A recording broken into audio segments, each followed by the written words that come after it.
വാഹനം മറികടന്നതുമായി ബന്ധപ്പെട്ട തർക്കത്തിനിടെ ട്രാവലർ യാത്രക്കാരെ പിക്കപ്പ് ഡ്രൈവറുടെ നേതൃത്വത്തിൽ മർദ്ദിച്ചു എന്ന് പരാതി.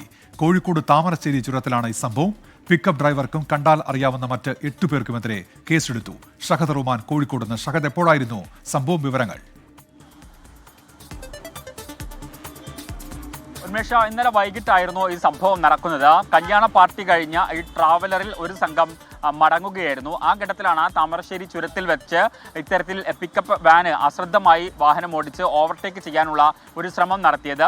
ആ ഘട്ടത്തിൽ ഈ ട്രാവലറിൻ്റെ ആളുകൾ ഈ പിക്കപ്പ് വാഹനത്തിലുണ്ടായിരുന്ന ആളോട് ഇങ്ങനെ ഓവർടേക്ക് ചെയ്യുന്നതിനെ ചോദ്യം ചെയ്തു.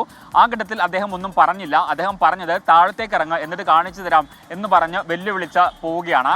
ഏറ്റവും ഒടുവിൽ താമരശ്ശേരി ചുരം ഇറങ്ങിയ ഘട്ടത്തിലാണ് ഇത്തരത്തിൽ ഈ ട്രാവലറിൽ ഉണ്ടായിരുന്ന ആളുകളെ കയ്യേറ്റം ചെയ്യുന്ന ഒരു സാഹചര്യം ഉണ്ടായത്. അതായത് ഈ പിക്കപ്പ് വാനിൽ ഉണ്ടായിരുന്ന ആൾ അവിടുത്തെ നാട്ടുകാരെ കൂടി ചേർത്ത് ഇത്തരത്തിൽ ഈ ട്രാവലറിൽ ഉണ്ടായിരുന്ന ആളുകളെ മർദ്ദിക്കുകയായിരുന്നു. നാട്ടുകാരായിട്ടുള്ള അതുപോലെ തന്നെ ഈ പിക്കപ്പ് വാനിൽ ഉണ്ടായിരുന്ന ആളുമായിട്ട് ഏകദേശം 8ഓളം പേർക്കെതിരെയാണ് താമരശ്ശേരി പോലീസ് ഇതുമായി ബന്ധപ്പെട്ട കേസ് രജിസ്റ്റർ ചെയ്തിട്ടുള്ളത്. ശരി, ഷഹദ് റുമാനാണ് വാർത്തയുടെ വിശദാംശങ്ങൾ നൽകിയത്.